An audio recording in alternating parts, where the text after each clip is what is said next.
So priorities. We're going to talk about priorities today. Yeah. Priorities. In scheduling our time for the things that we want to do or for our business responsibilities, all kinds of things that we do.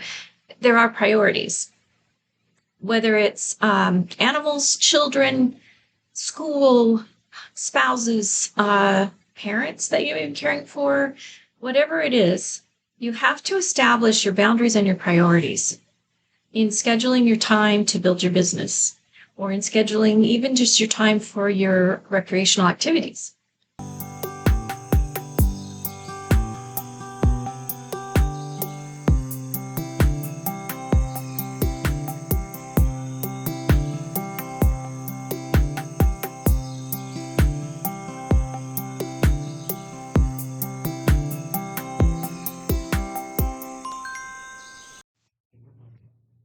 Well, I haven't posted a video in a while because we went to my husband's family cabin in Lake Arrowhead, California.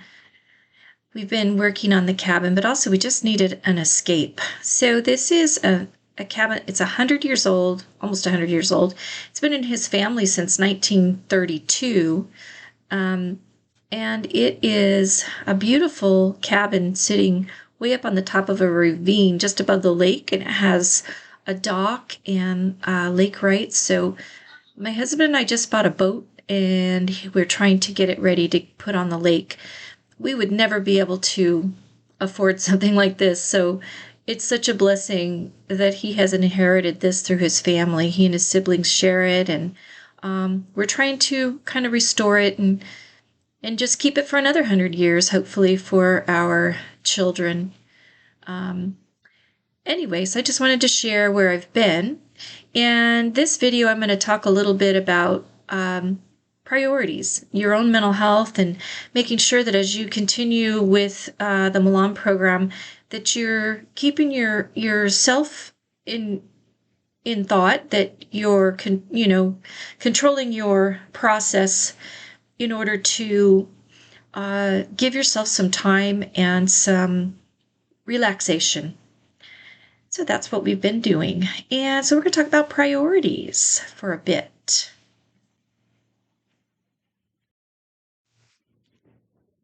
So when I started working on this other desert painting, it's a diptych. It's two paintings that could stand alone individually, but they're also going to look really nice to put together. And it's just going to be a desert landscape. So you see me here, I'm just spray painting. Before I start the acrylic underpainting, I'm using acrylic spray paint to just give myself some, just some color and some covering up the white space.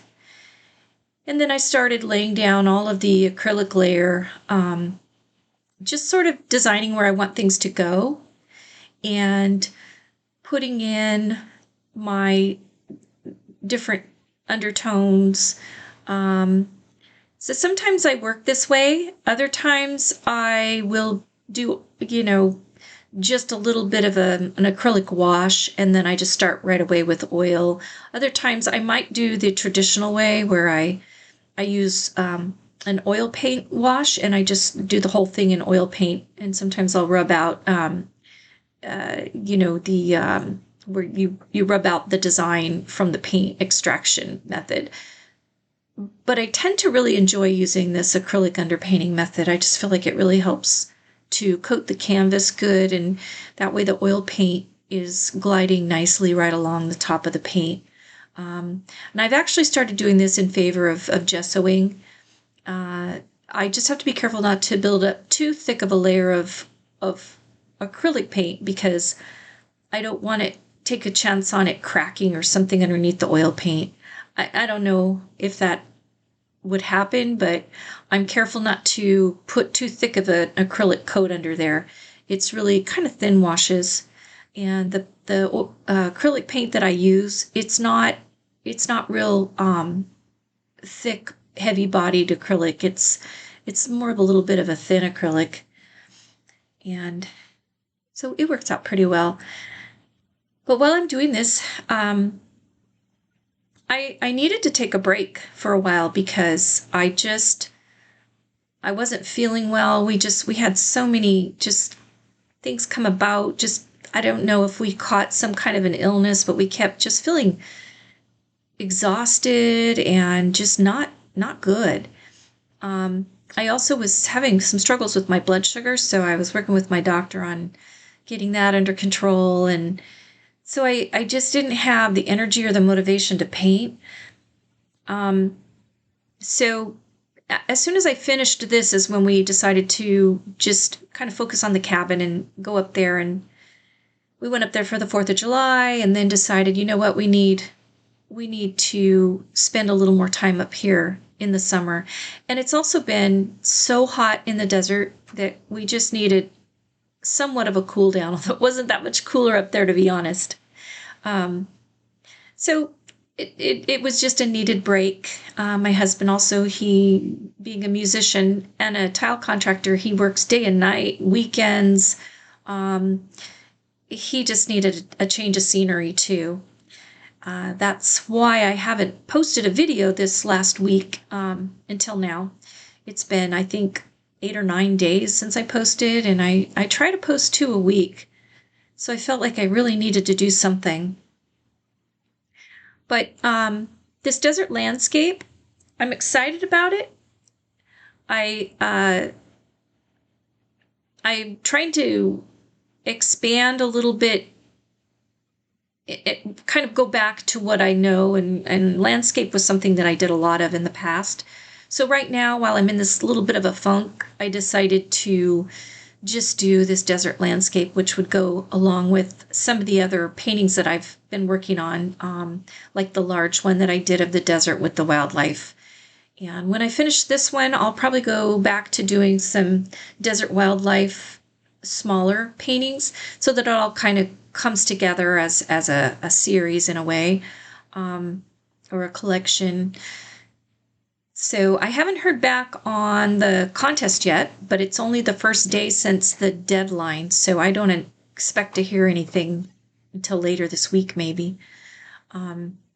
But anyway, we're just trying to get back into the swing of our life here. And so I had to get back in and finish up these paintings. I have a ways to go to get my 30. So, but let's talk a little bit about priorities while you're involved in your Milan Art Institute program. Because I feel that it's important that you know how to set your expectations. So priorities, we're going to talk about priorities today, yeah? Priorities. In scheduling our time for the things that we want to do, or for our business responsibilities, all kinds of things that we do, there are priorities. Whether it's animals, children, school, spouses, parents that you're caring for, whatever it is, you have to establish your boundaries and your priorities in scheduling your time to build your business, or in scheduling even just your time for your recreational activities. Well, I've introduced my son before. This is Jason. Do you want to say anything? Yes. What do you want to say? Love. You want to talk about love? Yeah, because priorities is about love, isn't it? So we love each other and we want to care for each other, right? Yes. You want to tell us what you like to do? No. You like In-N-Out? He loves In-N-Out. And we like to go to the cabin. Yeah. We're going to go to the cabin in a couple weeks, and he's very excited about that. Talk about the cabin.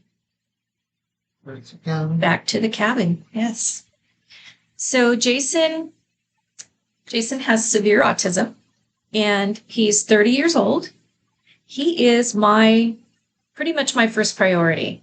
I retired to become his full-time caretaker when he was not allowed back into his day center. So now he goes a couple times a week to an activity center, but my primary responsibility is to just see to his needs. On the weekends, he's with his dad. So between the two of us and my husband, Mike, we are his whole world. Yeah? Yeah. Yes. And that priority is something that I have to work around. Thank you. Yes. So we work around that because his understanding of our needs is not as sophisticated as our understanding for his. So we work around him, right? So when I want to do my art or my videos, I work around his needs. And he's been very patient. Yes? So thank you. Love you. Okay. I'm going to finish talking on the video. You go ahead and watch SpongeBob, okay? Okay, go ahead. Thank you. So hi and welcome back. I'm Cheryl if you're new to this channel. And today I'm going to update a little bit on what I've been doing as far as my Milan Institute Art Mastery Program progress. I'm nearing the end of the course, and I'm, as you can see behind me, I'm still working on I just finished the underpainting in acrylic, and then I did an oil wash on it. So I've got my darks and lights, and it's my first diptych, I guess is what you call it. So it's two paintings that can stand alone, but they really look nice together. So it's my first try at that, and it's just a desert landscape with some lightning. So it's something different than I normally paint, at least this year with Milan. But I used to do a lot of landscapes, and I'm in kind of a desert theme, so I decided to go ahead and just do a basic landscape, and then I'll probably move back into doing desert wildlife and continue with that. And then I have some other ideas for my next series. And then I'll be pretty close to my 30 portfolio pieces, and we'll start wrapping things up, and I'll be ready to cut loose on whatever my future is in my art career. So thanks for being with me today. I wanted to talk about priorities because I know if you're a student in the Milan program, the overarching message you get throughout the program is, if you truly want to be a full-time artist, this is what you need to do. And they are really correct in all of the things that you need to do if you intend to quit your job, let's say, or make a living at being a full-time artist. Anyone can be a full-time artist, right? Anyone can say, yeah, I paint 40 hours a week. The trick is, can you make a living, or do you have a way of existing while you're doing your build-up to selling enough to make a living? So you have to have some balance there. And a lot of people that are in the program, I think that they maybe overestimate, how do I say this? I think the expectations they set may be too high, or maybe they're setting expectations that are unrealistic, or and when I say that, I mean in the time that it's going to take to do it. A lot of people can, and I've said this before, a lot of people can just jump in, and they have the right people, the right place, the right amount of people, the right kind of people with the money to buy their paintings. If you're in that environment and you have the skills and you know how to market yourself, sure, you can hit the ground running and probably quickly create this business that's going to allow you to make a living. It is possible. There is no doubt that it's possible. But some people, like me, may have priorities that you can't follow everything that they suggest. For example, for me to try and schedule out, yes, I'm going to do this on Monday, and I'm going to do this in the morning, and I'm going to do this in the afternoon. Somewhat I can do that, but with my son and my husband's business needs and even my own mental health, I have to be more flexible than that. So while I can have somewhat of a plan, I have to be flexible because that plan changes every day. And as I showed the clip in the beginning of our little trip to the mountains, I needed that badly. We've just been having, there's so much chaos, and not just in our personal life. I live in California, United States, and things are a little weird here.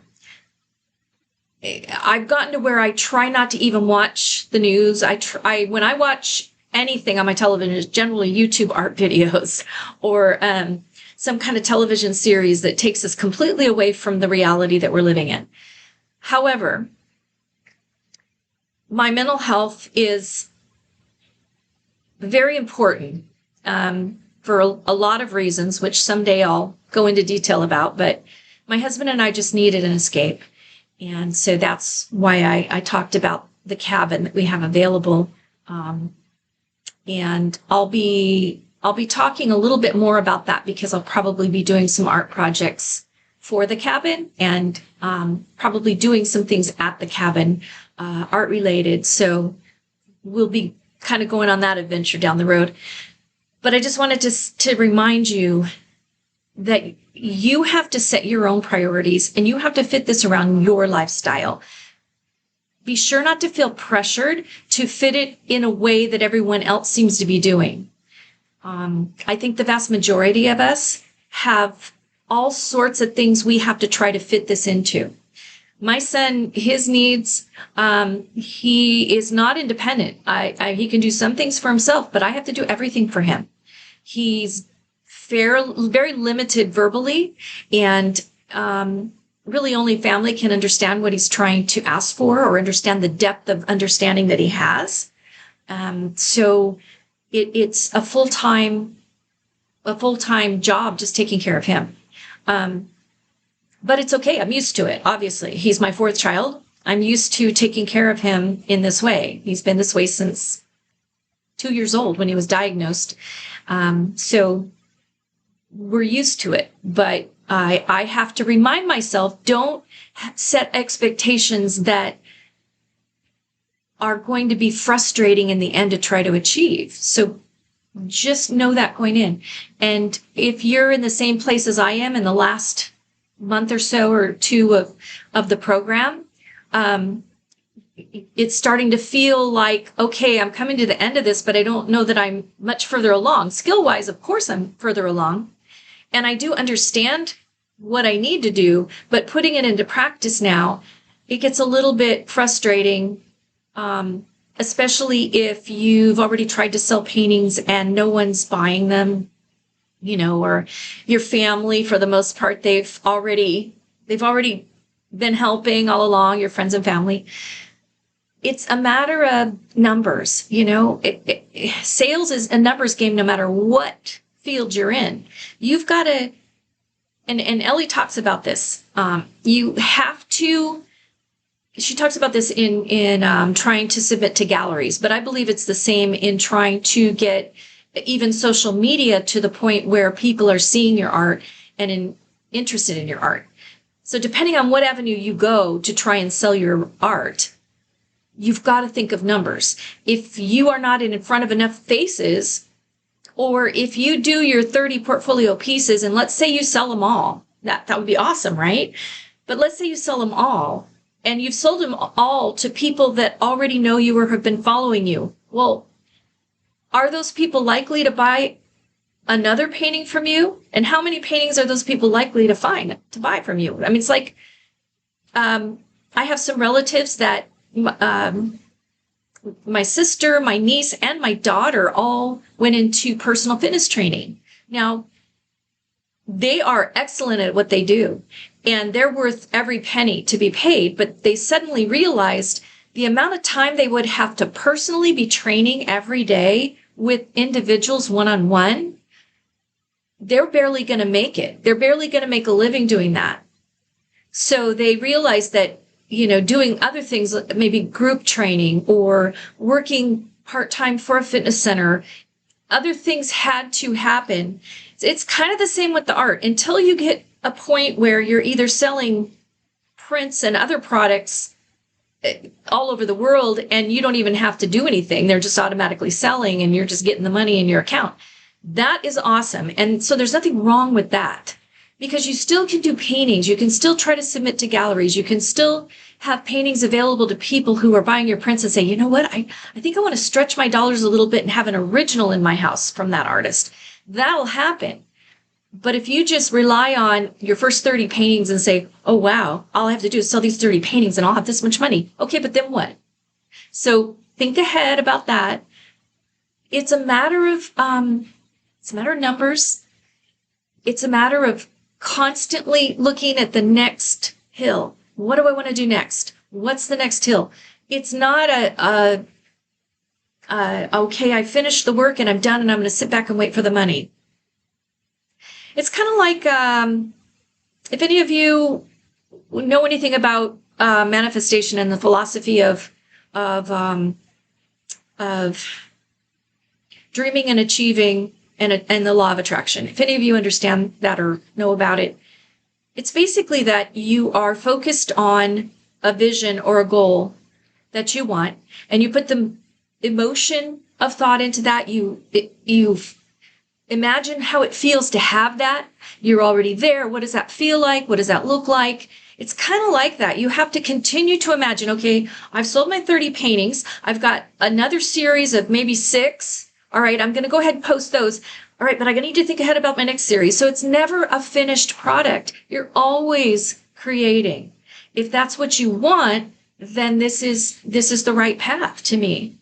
For me, I don't need the art as an income, but I want to share it. So yeah, I got to give it all away if I wanted to do that. And I probably will give a lot away, but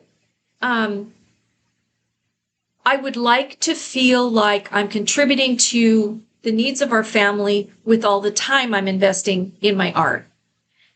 And money, because obviously the supplies are expensive. So I need to at least recoup that cost so that I'm not spending money on an expensive hobby, so that we can have what the money that we need when my husband wants to retire. So there's so much thought that goes into this.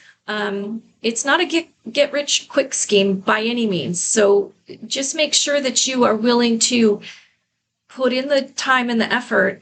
And I'm not saying to lower your expectations by any means. I don't want to say that. I think it's just more be practical for thinking about in your own life, how can you apply these concepts to where it fits comfortably for you? Otherwise, you will keep comparing yourself and get discouraged because it's not happening the way they tell you. And it's just, when you're presenting this type of a program, you're obviously going to want to give the highest, best outcome so that people are encouraged. And that's normal. That's how they should be doing it. So I'm not criticizing them for that. But I just want all of you to look at it in terms of, how does this fit in my own life? How do I apply this in my own life? What am I willing to sacrifice? What am I willing to do? How hard am I willing to work? How much time am I willing to invest? And then you're going to measure your results by that decision you've made. So it's all what you want. Okay. And so anyway, end of that. I don't know why I went on and on about that, but I just wanted to make sure that you realize the priorities are important. Your mental health is important. So in this process, be sure to take time for you. Go to the mountains, go to the beach, wherever there is a place locally for you to refresh and enjoy yourself, do it. You really need to get away from your art for a little bit, for even a couple days, and regenerate, be re-inspired. Nature always will inspire you. So prioritize you, for sure. And then, of course, prioritize your family or your animals or whatever it is that you have in your life that you need to attend to. And keep going. Just keep going. Keep trying. Each day is a new day to try something new or think a different way or discover some new piece of knowledge or be inspired. So don't give up. And it'll all work out. So please leave your comments, questions, like and subscribe. And know that I appreciate you very much. Hopefully this will keep you going. And anyway, so yeah, thanks for watching, and I'll see you on the next one. Bye bye.